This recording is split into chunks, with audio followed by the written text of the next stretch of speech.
The Jim and Terry Show coming to you from the Hobbit Hole studio. I think we're having technical glitches. Maybe we've got gremlins in the computer system. Bugs. That was funny the way you introduced this. Is that what I sounded like? It sounded very fast. Really? It did, but it's fine.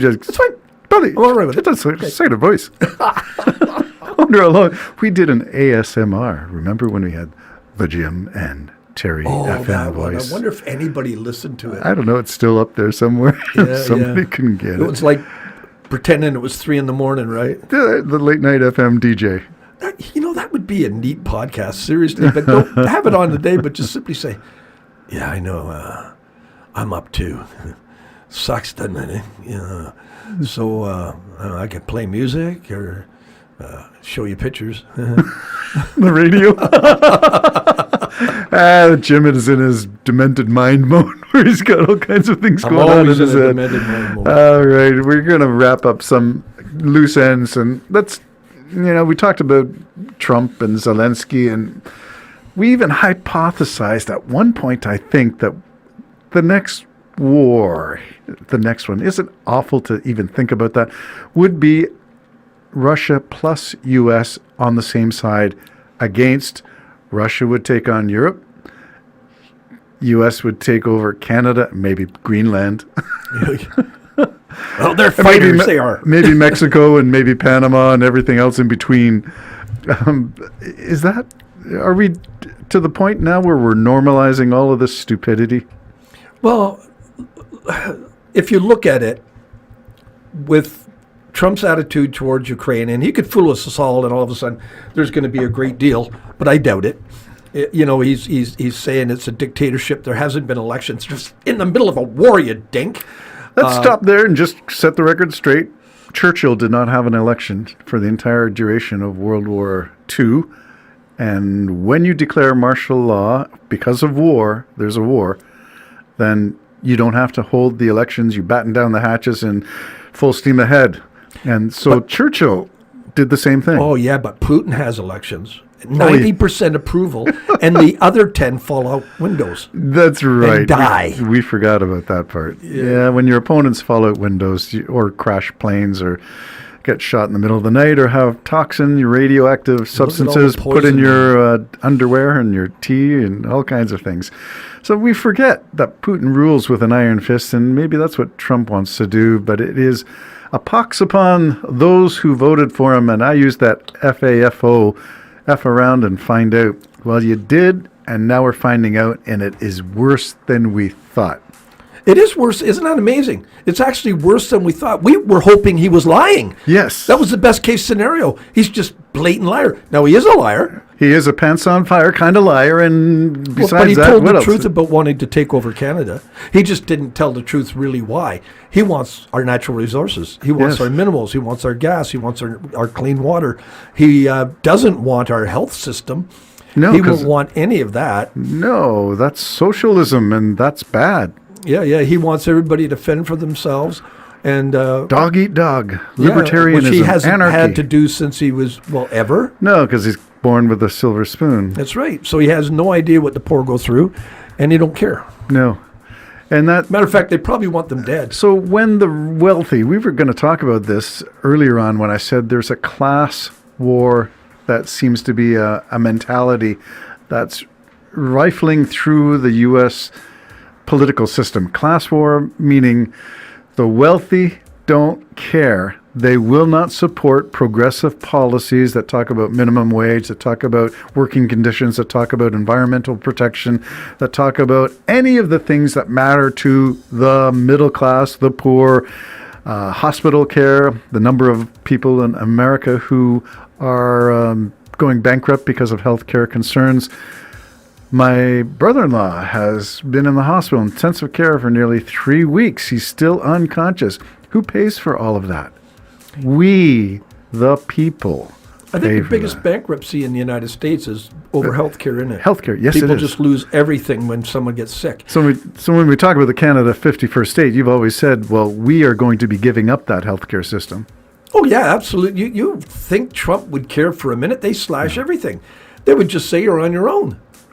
So where is all this going then if the rich don't care about the poor or even the middle class? You know, when the poor are getting beaten down, stepped on, trounced by the elites, from Musk in the Trump administration to the wealthy in Canada, the Galen Westons, who control what? The price of bread? He was charged with fixing the price of bread. Galen Weston. Yeah, and how rich is rich? You see, they do it all for the corporate. It's business is business. Right. And when business loses its humanity, well, this is why we have problems. And you mentioned one of the guys that were owned an insurance company got gunned down in New York. Yeah, you mentioned that. A frustrated. I think that guy who gunned him down, it was someone he knew got screwed over. It wasn't even him being screwed over. So now if you've got a whole nation, which incidentally, all of them have guns, are all now getting screwed over or know someone being screwed over, and the wealthy are just on their yachts, just oligarchs.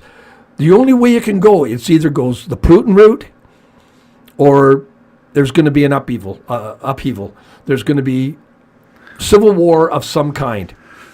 Whether it's everybody against the government and, just putting it down like in Russia back in the day when the royalty went down, or it's going to be wealthy states against not so wealthy states. And I don't have an optimistic look here, Terry. No. The red state, blue state phenomenon is an interesting one to observe, and we have our version of that in Canada, where we have Ford in Ontario, Mo Scott in Saskatchewan, and Danielle Smith in Alberta, resembling more the approach of Republican states, which is privatize everything, do not have any big government budgets, cut and slash, sell off anything that's a public resource, and make it to the highest bidder. And those bidders, by the way, give donations to your party. Yet I heard, and I'm probably heard wrong, that Ford wants to do away with toll roads. He wants to buy back 407. Now, did you hear that about Ford, or was that about Merritt Stiles, the NDP candidate? Maybe it was Merritt Stiles. Yeah, one of them, I've heard that platform being offered, and I thought that's... Oh, maybe I got it wrong. Okay, well, no, possible. Here we are. We didn't check our news this morning, and we're short on the details. But yeah, those are good things. I heard Ford wanted to dig under the 401 for another highway. You heard that one? Yeah, as long as he doesn't disrupt the 401. We know the big Boston dig, and it worked out. But I think they need I'd rather them do that under the road, and I guess you can't because it's by the lake, down by the lake shore, because that's where there's a lot of, Toronto's got to do something, Terry. We got too many venues and not enough ways to get out of the city. Yeah.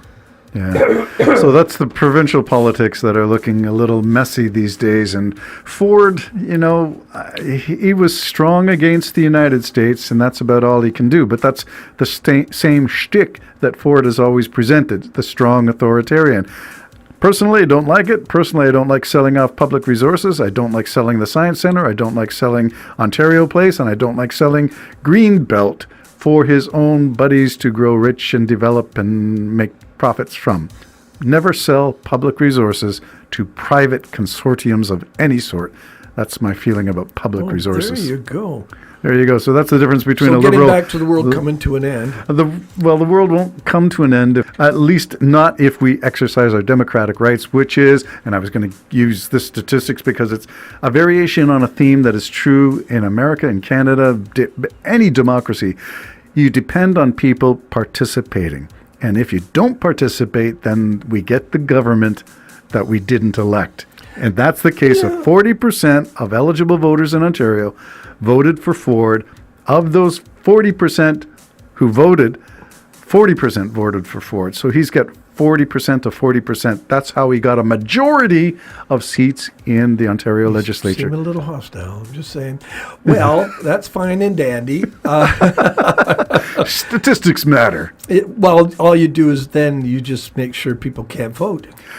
Well, that becomes, we had an example of that in Toronto, a few ridings where they put like 40 people on the list of people to be voting for, confusing the little simple-minded electors like you and me who show up and say, well, where's my candidate in this list of 40? And that's how you flood the zone and you make elections impossible. Well, let's remember His Majesty down in the United States. What about Trump? King Trump. King Trump told them all that all you need is one more. Just vote me in this one last time, and you will never have to vote again. And it may be sad but true. Yeah, well, he said it. Listen, he talked in the beginning about wanting Canada. He talked about wanting Greenland. And we thought it was a joke. And see, this is how he does it.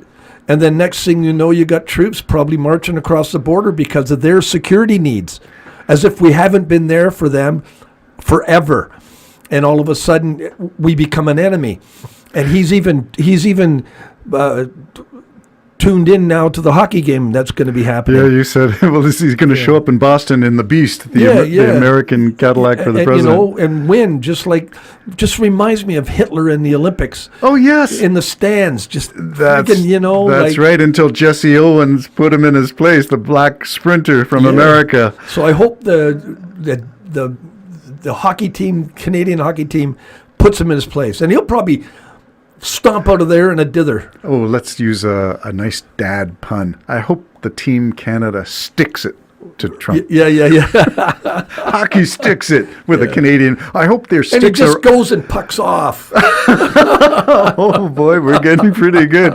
I'll put all those ones in my mug that says, this is my database.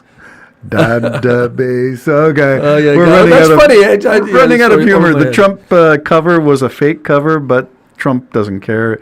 He puts out fake stuff that shows all this time. Anyway, it's a fake Time magazine cover with Trump, with the crown, but it's not a real thing. Long live the king. Long live the king. There's so much for us to talk about, but can we end on a positive note? Do you have something good to say? No, not a bloody, no, absolutely. Nada. What's that Russian for nothing? Net. Oh boy, we're in trouble. Russia's in control. They've taken over the controls of the Jim and Terry Show. I got a positive thing.